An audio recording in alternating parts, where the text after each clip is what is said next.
evening, ladies and gentlemen. This is Jack Douglas.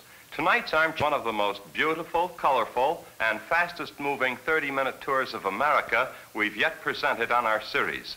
Our destination is the Jackson Hole country of Wyoming and the majestic mountain range known as the Tetons. Incidentally, we're going to make camp at a dude ranch near Jackson, so in addition to seeing the picturesque ruggedness of Wyoming, we're also going to see what it's like to be a guest at a real dude ranch.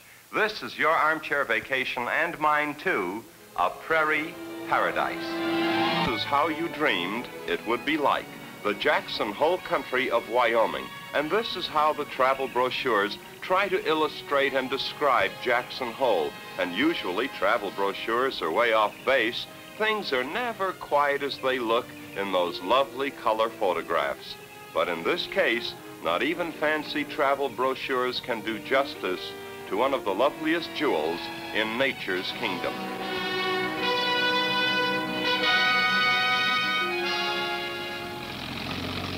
To save time, you may decide to fly into Jackson. It's a small field, but a favorite of small plane owners. At the airport, you'll be greeted by the manager or the owner of the dude ranch of your choice. Now, our host will be Mr. Bert Turner of the Turpin Meadow Ranch. It's only a short drive from the field to the ranch in Bert's station wagon, for the Turpin Meadow Ranch is just a few miles from the town of Jackson. And yet, in this vast prairie valley, rimmed by the Grand Teton mountain range, civilization seems at least a century away.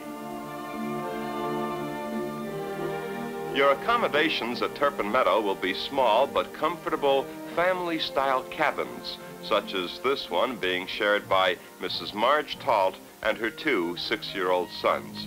But now let's ask our host, Bert Turner, what kind of activities are planned for us at the ranch. We have activities available, barbecues, fishing, cookouts, but we don't schedule our programs. It's available. Whatever people like to do, it's here. And we find that in an informal way that they're happier by choosing their own activities, and they're much happier that way.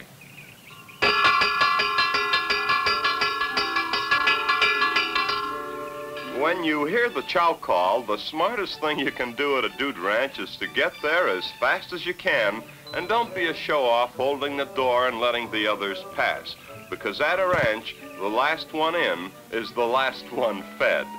On the first day, the youngsters are always late, but the kids catch on quickly, and from then on, the parents are lucky to grab what they can. Incidentally, Bert, what are some of the trade secrets of operating a dude ranch? Well, first would be a cook like we have, Mrs. Nelson. She's been with us for, 17 years, I think. Her food's out of this world. Her homemade bread, pies, pastries, and she's an expert on meat cooking. Another secret would be our wrangler, Ted. Well, I get up at 4 o'clock in the morning and go out and catch my wrangle horse. And John catches his, and we saddle up, and then we start after the horses. And ordinarily, it'll take us on an average of 2 hours, sometimes longer and sometimes less, to bring these horses in. And we ride a lot of rough country while we're going after it, and we ride fast and hard to get the people's horses in and get them satisfied before they get ready to ride. I imagine, Ted, that teaching youngsters how to ride must be quite satisfying. Yeah, that's easy. There's a lot of little kids come here, and gosh, they've never ridden in their life before. And we'll take them out there in the meadow and teach them to guide their horse, and they'll do everything we ask them to, and in 2 weeks' time, they're darn good riders. But there's one thing I'd like to make clear. We have a lot better luck if the parents don't come out there with the children. One of the first lessons in riding is learning how to guide or steer the horse.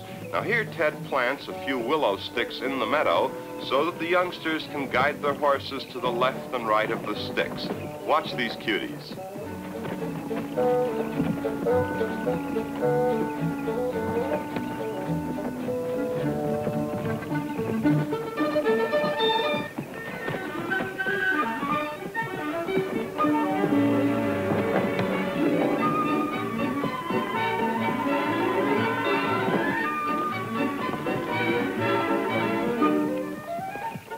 Jumping, as demonstrated by Ted and one of his ranch hands, is also a part of preliminary instruction. Let's watch.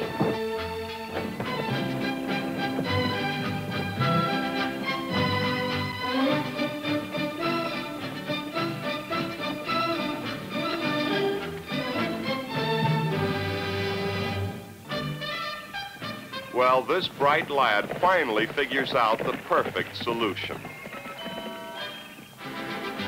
You know, it's amazing how some of these youngsters fall in love with the horses. One boy in particular, young Hawley from California, wanted to take his horse home. So I sold him the horse for $1, gave him a bill of sale. Very happy. Now here it is. Now hear this. All you nice people from all around the country come down and join us in an old-fashioned barbecue. And The barbecue grounds are located just across the Buffalo River, which cuts through the ranch. At the pit, we have that master of barbecued chicken, Mr. Ray Eaton, who in everyday life is one of the biggest vegetable growers in the state of Arizona.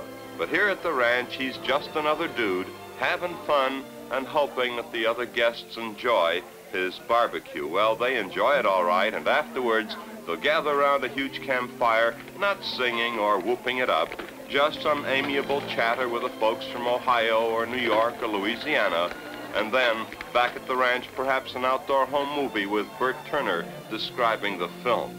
Or you'll meet in the dining room with some of the others and play wild dice games such as Yahtzee. Now, there's no kibitzing allowed in the game, but of course the bull moose and bighorn sheep are privileged characters. And so, to bed.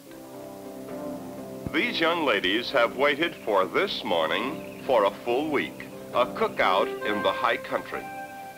Bert and Ted and the ranch hands have been up since before dawn, rounding up the horses and packing the gear. At this pace, they'll be tuckered out before we get started, and to us, the impatient city slickers, each minute seems like an hour. But at last, the pack train is underway, and we begin the climb to the high country, and oh, what a beautiful countryside this is. The camera paints the picture.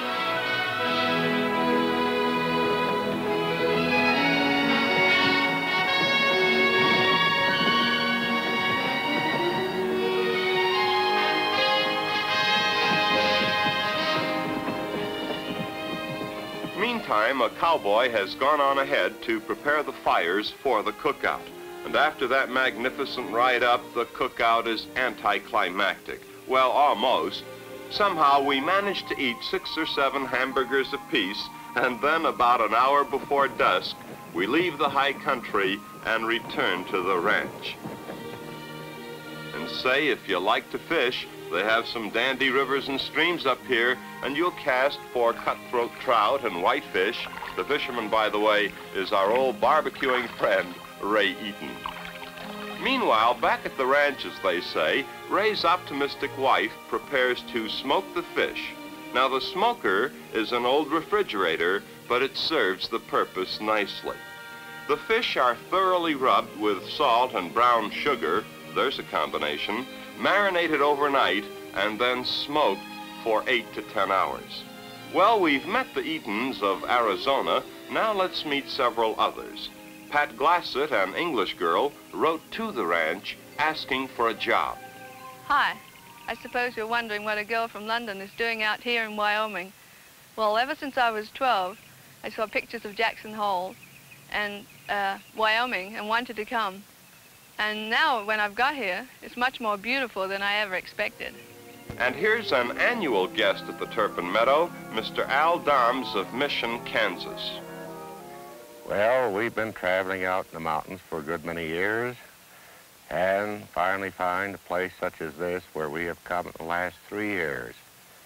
We love these mountains. We love the streams. We love this ranch. We love particularly the informality of the area and the people here.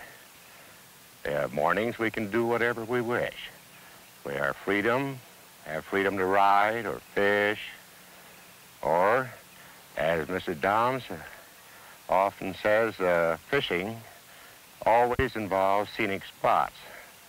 She doesn't write, unfortunately, but she does love the painting. So where there's fishing, there's also good painting.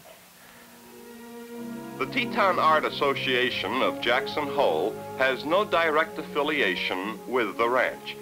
But guests of the ranch who learn about this unusual outdoor art school are welcome to join the classes. One of the school's 3 artist directors, Mr. Conrad Swearing, tells us why the school is so unusual. Well, the school is a unique school in that all of the classes are conducted outdoors. Landscape painting as such is not taught in most of the art schools throughout the country. Most art schools are contained inside a building, and you work with figures, or you work with flowers or still life. But out here we work with the mountains, we work with the landscape, the animals, the habitats of the animals. These are things that are unique from a standpoint of artwork and for study. A student can come here and acquire a great deal of information about how to work in the field. This is not a normal thing. In most schools, the problems of fighting the wind and the mosquitoes and the sun, and as you can see, we have shelters built over the students so that they can be out of the sun while they work. These are advantages that help do a better job outdoors. The moods of these mountains in this country vary so much that any student who pays attention to these moods can come away from this country with sketches and studies that will be invaluable to him at a later date. Yes, Mr. Swearing, these Grand Tetons do have changing moods, and these changing moods generate a majesty that makes it easy for all who come here to think of this part of America as is also a part of this prairie paradise. And here the Snake River lives up to its name, 2 sharp bends within a space of a mile. And isn't this a magnificent background for a river? The ranch, you may decide to look for things to see and do away from the ranch, and river rafting is one of the many colorful diversions. Phil Kent in Jackson organizes these raft floats, which are not at all dangerous on this section of the Snake. But it's a wonderful way to just drift along downstream, and thanks to the small outboard motor, there's no rowing involved. The attractive redhead wearing sunglasses, Bobby Joanne Coates, is married to this gentleman, Smokey Coates, who looks like an all-pro football tackle. Well, we'll meet Bobby Joanne and Smokey later on in a totally different atmosphere. Meanwhile, the water does get a little choppy. Downstream and back, the trip lasts for the better part of the day, and we'll make for the riverbank and... That's right, chow time again. Well, Bobby Joanne isn't complaining, and neither is Smokey. Then it's back on the river, and the end of a truly perfect day. Incidentally, there's an interesting ferry raft here that crosses the Snake without any form of power except the current of the river. That guideline and the ropes simply keep the raft on course. There's no pulling or pushing. The river is recrossed by changing the angle of the bow of the raft, but obviously in either direction the crossing is accomplished downstream with the current. Going into town means going to Jackson, the hub of the Jackson Hole country. Apart from the modern cars, the atmosphere is old-time Western, and the pride of the main street is the Pink Garter Theater. The horses and carriage made a pretty showy entrance, but that's because the occupants are in showbiz, some of the performers arriving for a special matinee. The melodrama being presented has to do with a love doctor, and the review was produced by Paula Jeffrey, directed by Don McPherson, with original music and lyrics by Paul Holden. The theater is small, the acoustics not too good, but the audience really goes for this number entitled Dr. Grubb, Dr. Sweet, and Me. I broke your arm in a carriage wreck.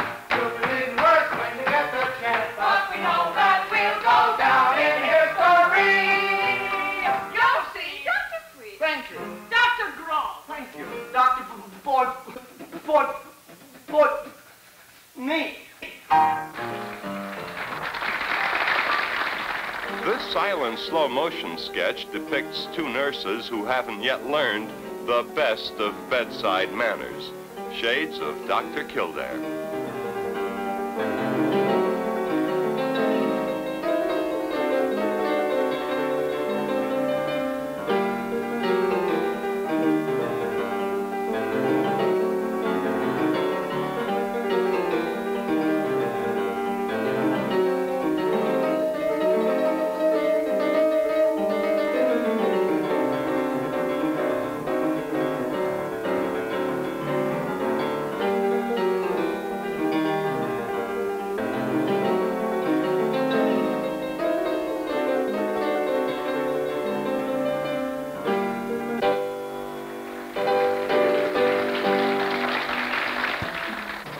There's entertainment afoot on Main Street in the early evening just before sundown. Some of the Jackson residents, assisted by performers from the Pink Garter Theater, put on a comic stage robbery nightly at 7 p.m. They have a real stagecoach, lots of bad guys, and even some good guys, though it was sometimes hard to tell the two apart.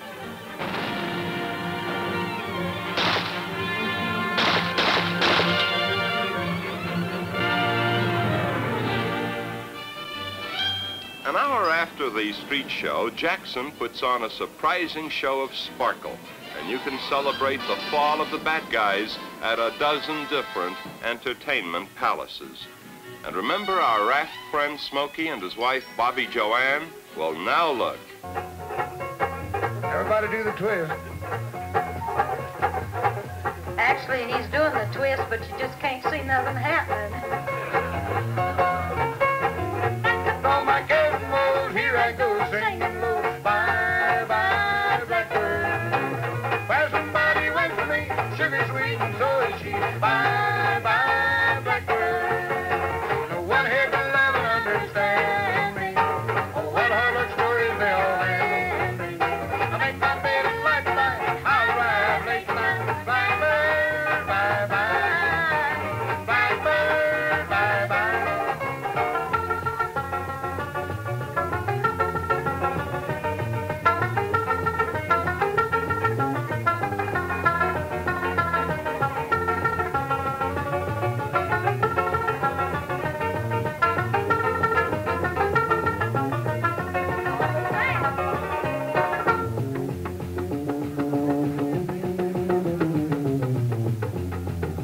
That's the hardest she's worked in a week.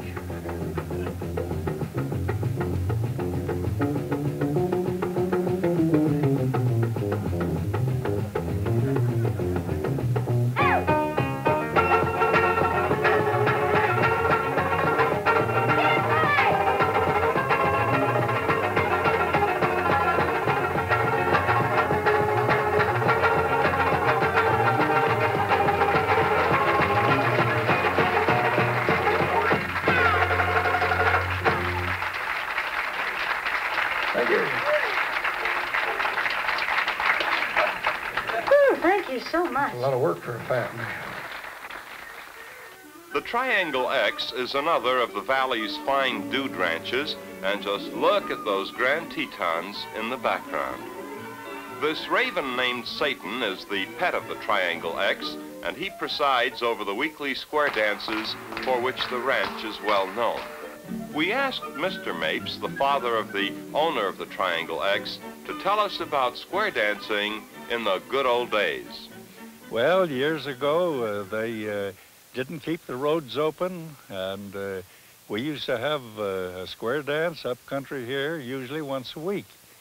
And we'd most all of us get to it. We have to travel on webs or skis or a horse-drawn sleigh.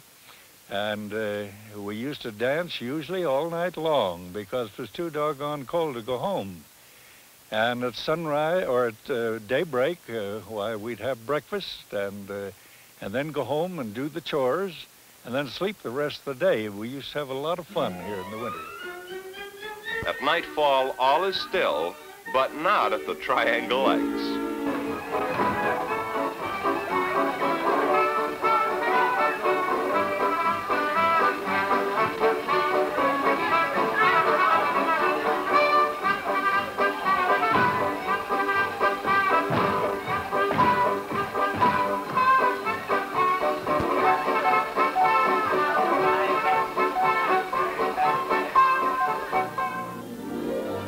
7 miles north of Jackson, this mountain with a gray-white scar is worthy of closer inspection.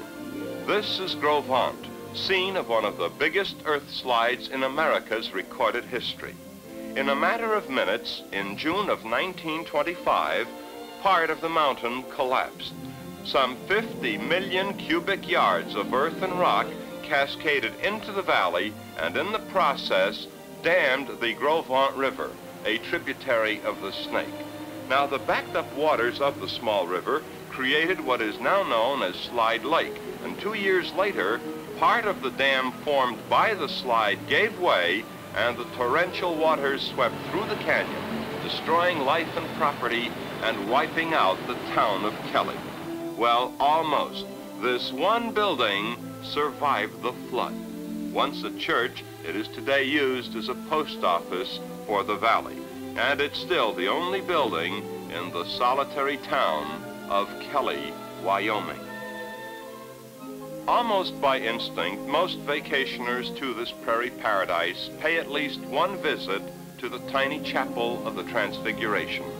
They come here, people of all faiths, not so much to pray as to give thanks to the supreme creator of these magnificent valleys and mountains. And when I see natural beauty of this kind, I'm reminded of the words of a schoolgirl who said, "God must love the world an awful lot. He gave it America." Tonight we've seen just a small part of God's gift to the world, the mountain-studded valley known as the Prairie Paradise.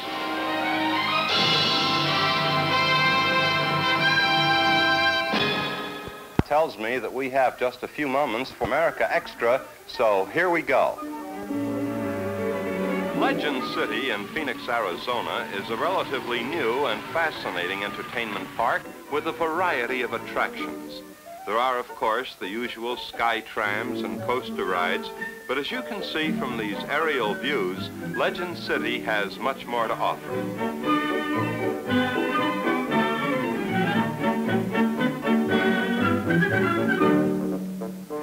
The youngsters will adore the pack trips, but don't worry, you'll have them back in about 20 minutes. The River of Legends is a fascinating ride, a composite of Western history from the days of Coronado to the hostile Redskins. And the spielers who pilot the boats are alone worth the admission price. Listen to this fine piece of emoting. All be real quiet.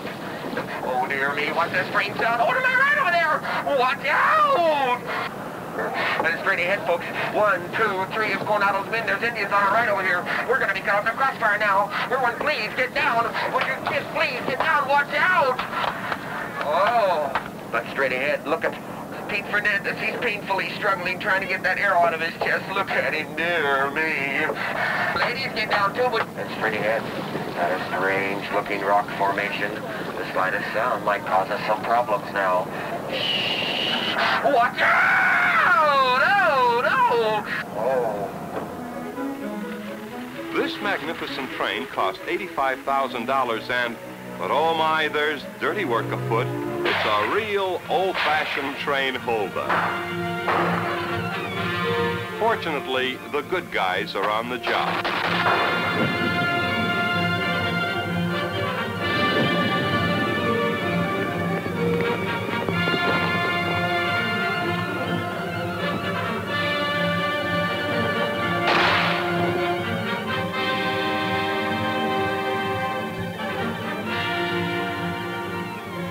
Naturally, the good guys win, and the Legend City Railway chugs away to happy horizons.